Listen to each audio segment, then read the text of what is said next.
Hey stunt fans, Stuntman Mike here. Just wanted to finish up my countdown for Daredevil runs, or my personal favorite Daredevil runs.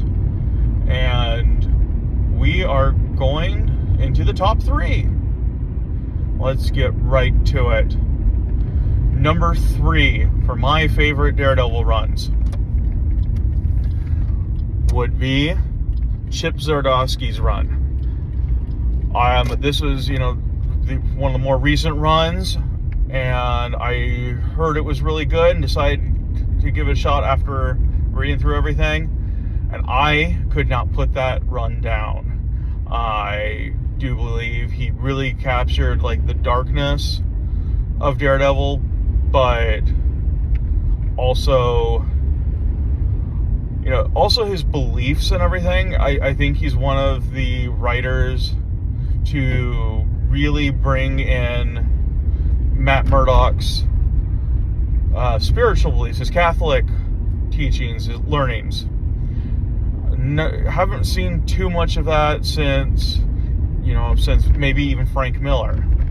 And it was just a really cool run, bringing in Elektra to be the replacement Daredevil. Was really great. So yeah, that's my number 3. Number 2, Brian Michael Bendis. It was a run that I'd read bits and pieces of years past, but I finally decided just to go ahead and read it straight through, and I was not disappointed. Bendis really brings in the mental health issues that Matt Murdock would be facing, especially after being unable to save the love of his life,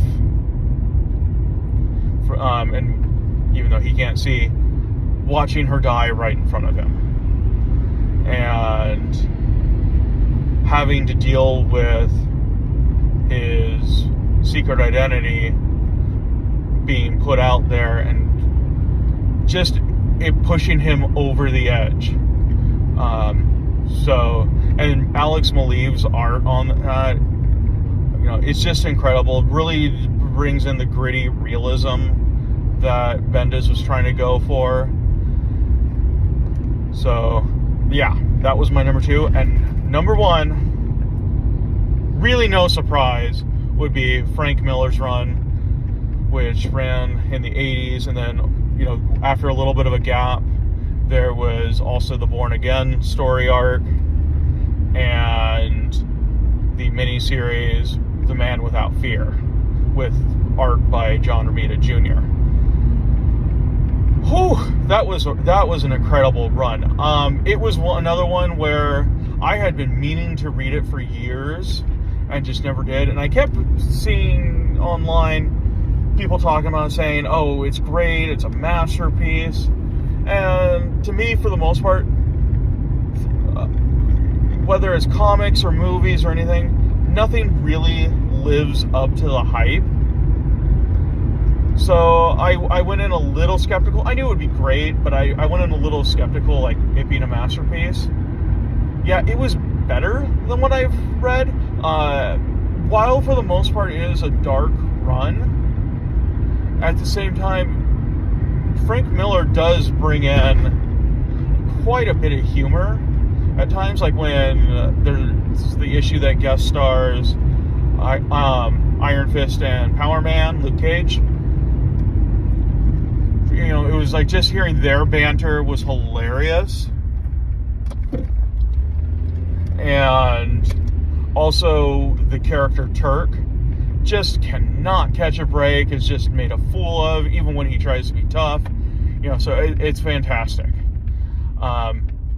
Truly legendary. It's one of those runs where you don't need any prior knowledge of the character, because Frank Miller almost reboots the character, just kind of reimagines the character for the darkness and the like the ninja backstory and everything. So it was great. Some honorable mentions, like I just want to bring in some like other stuff, to read and whatnot. You have more stuff by like Bob Gale, who did a story arc during the Marvel Knights run where Daredevil gets sued and Matt Murdock is hired to prosecute against him. And there's also more stuff from David Mack starring Echo.